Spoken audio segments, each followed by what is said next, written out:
Yes, good morning students. आज हम जो चैप्टर करने जा रहे हैं उसका नाम है इनवर्स ट्रिग्नोमेट्रिक फंक्शंस।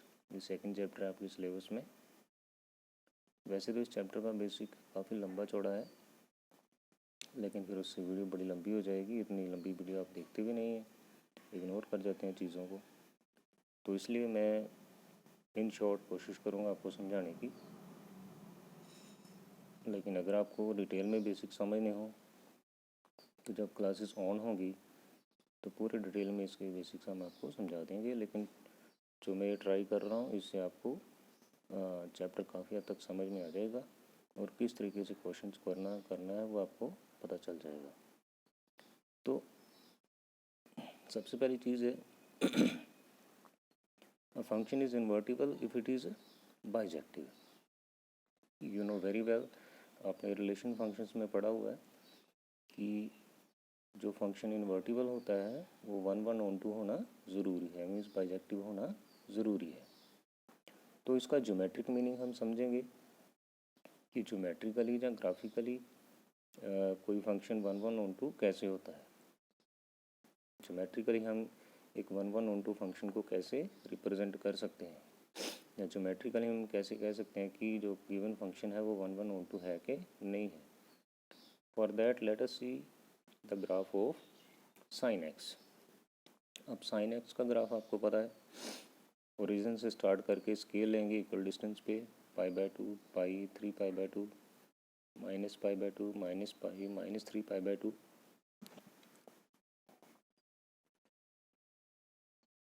ऊपर 1 और नीचे -1। You know very well that sine is 0 at 0 और π/2 पे इसकी वैल्यू हो जाती है 1, फिर पाई पे हो जाता है 0, फिर 3π/2 पे इसकी वैल्यू हो जाती है -1।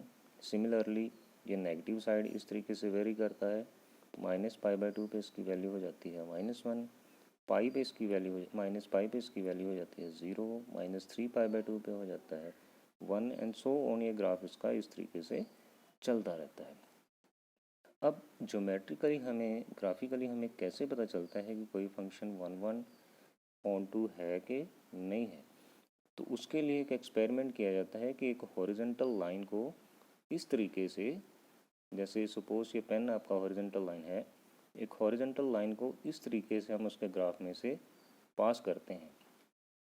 तो हमें ये देखना है कि अगर वो हॉरिजॉन्टल लाइन एक से ज़्यादा पॉइंट पे इंटरसेक्ट नहीं हो रही है तो वो फंक्शन 1 1 2 होता है। लेकिन इसके ग्राफ में आप देखिए किसी भी पॉइंट पे, जैसे इस पॉइंट पे देखिए तो ये जो हॉरिजॉन्टल लाइन है ये 3 पॉइंट्स पे इंटरसेक्ट हो रही है, 1 2 एंड 3। नीचे किसी तरह भी आप देख लीजिए, यहाँ पे भी 3 पॉइंट पे इंटरसेक्ट हो रही है। तो अगर लाइन लंबी होगी, जहाँ ग्राफ ज़्यादा एक्सटेंड करेंगे तो ज़्यादा पॉइंट्स पे इंटरसेक्ट होगी। तो मीन्स यहाँ से देखने से नहीं लग रहा कि ये जो फंक्शन है ये 1 1 2 है कि नहीं है। मीन्स यहाँ से यही पता चल रहा है कि ये फंक्शन 1 1 2 नहीं है, तो फिर ये इन्वर्टिबल नहीं होगा। तो अब हम इसको इन्वर्टिबल बनाएंगे कैसे, फिर ये चैप्टर क्यों बना। अगर ये फंक्शन 1 1 2 नहीं है तो फिर ये चैप्टर का नाम क्यों है इनवर्स ट्रिग्नोमेट्रिक फंक्शंस। अगर ये फंक्शंस इन्वर्टिबल ही नहीं है तो फिर ये चैप्टर क्यों बना। लेकिन एक चीज़ आपको नीचे वाले ग्राफ में देखने को मिलेगी और वहाँ से आपको समझ में आ जाएगा कि क्यों हम ये चैप्टर कर रहे हैं, जिसका नाम है इनवर्स ट्रिग्नोमेट्रिक फंक्शंस। आप देखिए नीचे, अब मैंने उसकी डोमेन को रिस्ट्रिक्ट कर दिया। ऊपर वाले ग्राफ को देखिए, यहाँ पे -π/2 था, यहाँ पे π/2 था और इसमें ये इसका ग्राफ बनता है। अब इसकी डोमेन को रिस्ट्रिक्ट कर दिया गया है -π/2 से लेकर π/2 तक।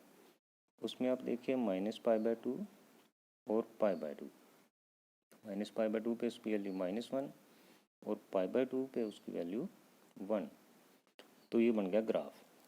अब इसमें देखिए हॉरिजॉन्टल लाइन हम पास करेंगे, किसी भी पॉइंट पे you can see it is only intersected at 1 point. यहाँ पे 1 पॉइंट पे इंटरसेक्ट हो रही है, यहाँ पे 1 पॉइंट पे इंटरसेक्ट हो रही है, यहाँ पे 1 पॉइंट पे इंटरसेक्ट हो रही है। कहीं पे भी आप रख लो इस हॉरिजॉन्टल लाइन को, ये ग्राफ की लाइन के द्वारा एक ही पॉइंट पर इंटरसेक्ट हो रही है। तो मीन्स इस रिस्ट्रिक्टेड डोमेन में जो साइन फंक्शन है वो 1/(1)(2) है। मीन्स इस रिस्ट्रिक्टेड डोमेन में जो साइन फंक्शन है वो इन्वर्टिबल है। तो इट मीन्स हम ट्रिग्नोमेट्रिक फंक्शंस को इन्वर्टिबल बना सकते हैं उनकी डोमेन्स को रिस्ट्रिक्ट करके। ठीक है, ऐसा ही बाकी इन्वर्स ट्रिग्नोमेट्रिक फंक्शंस में भी होता है। हम उन सभी को इन्वर्टिबल बना सकते हैं उनकी डोमेन को रिस्ट्रिक्ट करके। अब देखते हैं next. Inverse of sine function is represented by y is equal to sine inverse x। किसी भी ट्रिग्नोमेट्रिक फंक्शंस के इन्वर्स को हम इस तरीके से रिप्रेजेंट करते हैं। मैंने यहाँ पे साइन की एग्जांपल ली है। अगर आपने कॉस को करना है तो y is equal to cos of inverse x हो जाएगा। tan को करना है तो tan इनवर्स x हो जाएगा एंड सो ऑन। यहाँ पे समझने वाली चीज़ ये है कि sine inverse x is not equal to 1/sin x। Means sine inverse x 1/sin x नहीं है। Don't be mistaken, sine inverse x जहाँ जैसे कोज इनवर्स x है, इसको 1/cos x हम नहीं लिख सकते। ये चीज़ नहीं है। ये एक्चुअली क्या है, it is an arc of sine. ये arc of that trigonometric function है जो कि हमें वो रिक्वायर्ड वैल्यू देता है। सो गलती नहीं करना, sign inverse x 1/sin x नहीं है। तो ये जो मेन ब्रांच है जिसमें हमने इसको इन्वर्टिबल प्रूव किया है, इसको प्रिंसिपल वैल्यू ब्रांच बोलते हैं उस इनवर्स ट्रिग्नोमेट्रिक फंक्शन की। हम इसी ब्रांच को यूज़ करेंगे जब तक हमें कोई और ब्रांच यूज़ करने को ना बोला जाए। अब यहाँ पे एक क्वेश्चन आ गया, कोई और ब्रांच क्या है? तो आप ये देखिए फिर से पुराने वाले ग्राफ में, अगर हम यहाँ से लेकर यहाँ तक चेक करें तो इसमें भी अगर हम इस हॉरिजॉन्टल लाइन को चेक करेंगे तो वो एक ही पॉइंट पे इंटरसेक्ट हो रही है, सिंगल पॉइंट पे इंटरसेक्ट हो रही है। तो दैट मीन्स ये इस वाली ब्रांच में भी इन्वर्टिबल हो सकता है। सिमिलरली दूसरी ब्रांचेस में भी इसको इन्वर्टिबल किया जा सकता है। लेकिन हम प्रिंसिपल वैल्यू ब्रांच को ही लेके चलेंगे जब तक हमें कोई दूसरी ब्रांच लेने को ना बोला जाए। अब देखिए, according to principal value branch जो साइन फंक्शन है उसकी डोमेन -π/2 to π/2 हो जाती है और उसकी रेंज -1 to 1 है। Again you can check the graph आप देखिएगा, मिनिमम वैल्यू -1 है, मैक्सिमम वैल्यू 1 है। ठीक है, और दूसरा अगर साइन की डोमेन ये है और रेंज -1 to 1 है तो साइन इनवर्स की डोमेन जो है वो -1 to 1 हो जाएगी। डोमेन रेंज इंटरचेंज हो जाती हैं और रेंज जो है वो -π/2 to π/2 हो जाएगी। साइन इनवर्स की डोमेन -1 to 1 और रेंज -π/2 to π/2 हो जाएगी। तो इस तरीके से एक टेबल बन जाता है जिसमें फंक्शन साइन इनवर्स है, उसकी डोमेन -1 to 1 है, उसकी रेंज यानी कि प्रिंसिपल वैल्यू ब्रांच -π/2 to π/2 है।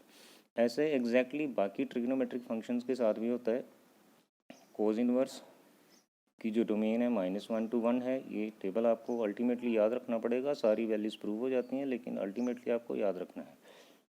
कोज इनवर्स की डोमेन -1 to 1 है, उसकी रेंज 0 to π है। कोसिकन इनवर्स की domain set of real number में से -1 to 1 को हम छोड़ना पड़ेगा और इसकी रेंज जो है -π/2 to π/2 उसमें से 0 को छोड़ना पड़ेगा। ज़्यादा याद रखना इतना मुश्किल भी नहीं है।